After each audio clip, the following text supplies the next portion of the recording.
This dish will make everyone sweat buckets in summer. It won't work. This dessert might not be refreshing enough. What you muttering about? Are you talking to the cicadas? I'm trying to choose dishes for the ceremony, but there are too many options. My head feels like it's filled with 10,000 screeching cicadas. Here, say ah. Without thinking, I part my lips, and a sweet petit four is placed into my mouth. A special dessert selected by yours truly. Is it good? Surprisingly, having a reliable advisor can be motivational. There are still 9,999 cicadas to go, though. Only one cicada went down? This reliable advisor needs to step up his game. Raphael takes the menu from my hands. He quickly scans it despite the various marks I made, and then he writes something down. I know this chef. They specialize in menu curation for large formal events. Just tell him what style you're looking for and he'll handle everything else. What was once an impossibly complex task now seems easy. I let out a sigh of relief. Do you still have cicadas in your head? Yeah, just one. It's complaining that it's been cooped up in this room all day. If I don't take it outside for some fresh air, it's going to keep giving me a headache. Raphael smiles as he pulls me to my feet and leads me outside. You should have said so sooner. When you have a headache, you need to spend more time in places without a ceiling.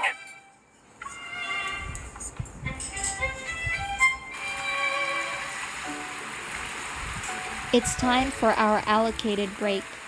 We board a small boat that's just touched the water and drift with the current. The river goes from one end of the spatial anomaly to the other. We approach the boundary and prepare to dock when... Warning. Energy fluctuation levels in this area are rising. The waves violently rock our small boat. I reach out to Raphael. Raphael! But what I receive instead is a gentle kiss. It's time to do your actual job, Miss Hunter. Let's investigate.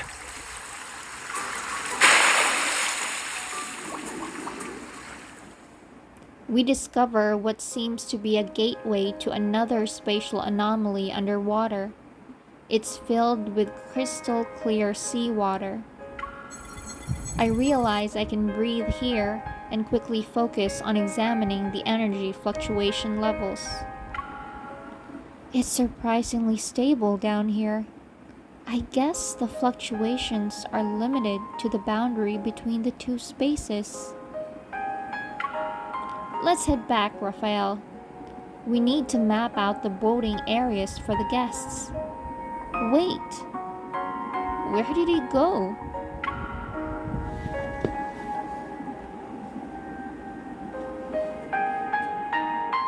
Behind me, there's nothing but bright, clear seawater. Help me!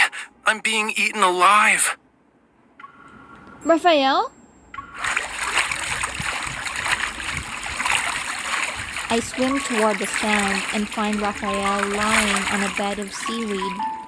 He's surrounded by a swarm of glittering, bioluminescent creatures. They resemble fireflies, and some of them are clinging to his body. Hurry! Grab my hand! I quickly do as he says, but he pulls me in. Miss Bodyguard took the bait this time. How cute. Raphael holds me as we sink into the soft bed of seaweed. This place doesn't have any cicadas that'll buzz in your head. It's perfect for a nap. The rippling water rocks us like a cradle. I rest my head on his arm. It's almost like you've done this before. I'm curious. Did you sneak away to take naps when you were little? Not really, but I snuck out to have fun during festivals. I did that one time and eventually got lost in a deep, narrow sea trench. The fish there aren't exactly friendly. I had to hide behind the coral and wait for my family to find me. Thankfully, Lemurians have a tradition of collecting beautiful coral branches to give to their lovers during festivals. So, I ended up being collected by some Lemurians and got home in no time. Giving beautiful coral branches to someone you love during festivals. I found a solution to the reward dilemma that's been troubling me for so long. We finally got to spend time together, and it's over just like that. We've been together these past few days. That's different. Work is work. I'm talking about our alone time. Once this mission is over, we'll have a few days off. We can use our alone time to do whatever you want. He immediately hooks his pinky finger with mine. You said that, not me. So I'm booking your vacation time. Okay? Cool. I'm glad it's settled. I pull Raphael up to sit and see several fireflies moving across his shoulders. Filaments emitting a faint glow are still on his body.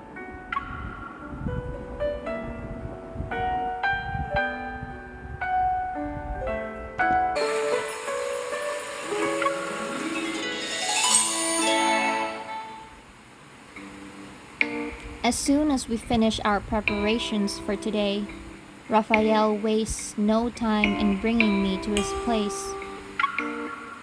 The sun is determined to make me dried fish.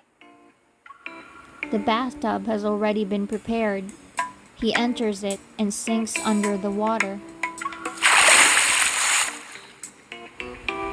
I barely saw you today. You look exhausted too. Where have you been? I was at the venue the whole time. I didn't skip work. I sit in the chair beside the bathtub.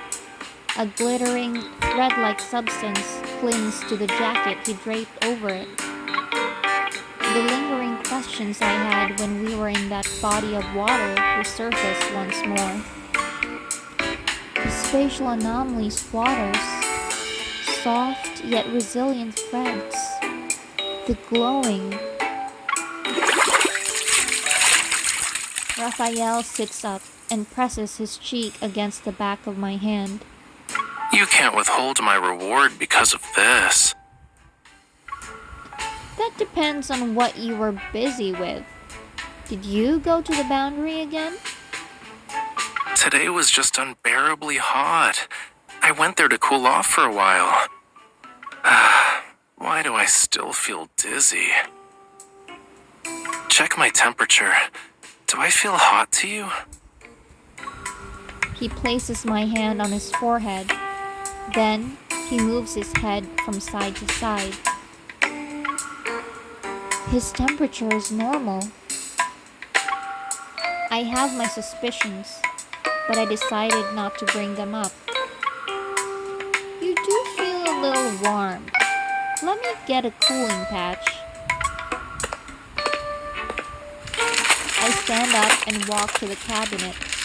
Playing along, I rummage through the first aid kit while continuing our chat.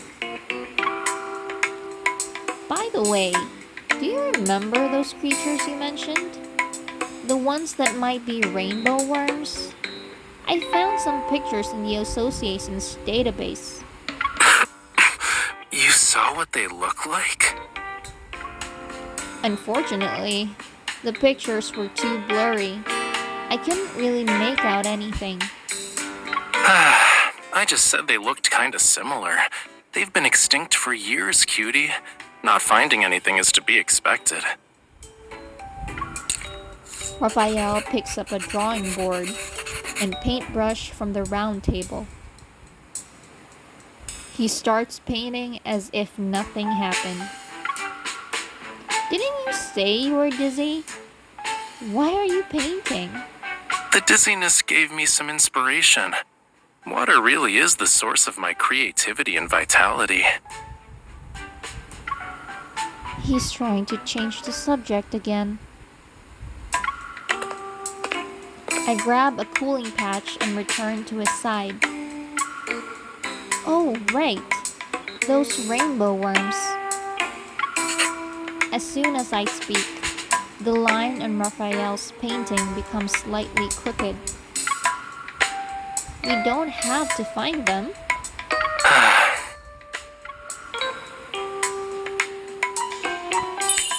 Noticing his relief, I tear open the packaging and press the cooling patch onto his forehead. Is it cold? Shouldn't it be soothing since you're burning up? Yeah, it feels nice. I hold back my laughter and remember there's an important task I need to take care of today. Since I'm planning to give coral to my beloved Lemurian at the ceremony, I want it to be more than just a decoration. I want it to become a part of his everyday life. I wonder what a diffuser made of coral would look like. I poke the artistic aroma stone on the round table. Do you like it? I have a few more. You can take one home if you want. I guess he has a lot of these. I look at the area above the bathtub. Don't you think the shower head is a little plain, Raphael? It doesn't really match your style. Maybe you can make it ocean themed?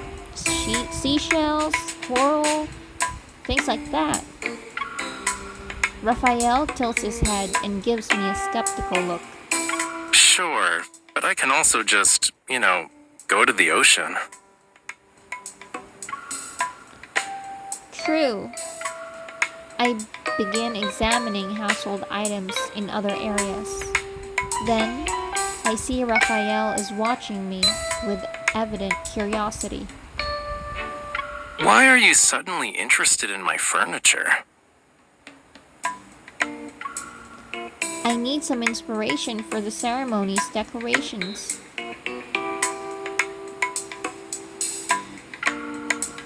I make up an excuse on the spot, and his smile widens. Shouldn't you be consulting me for that? I have more than just endless inspiration. I can also bring ideas to life right before your eyes.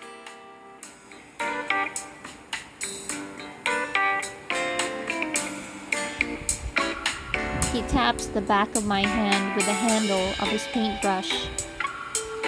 It suddenly occurs to me that for Raphael, his paintbrushes are almost always by his side. I'll make him a coral paintbrush.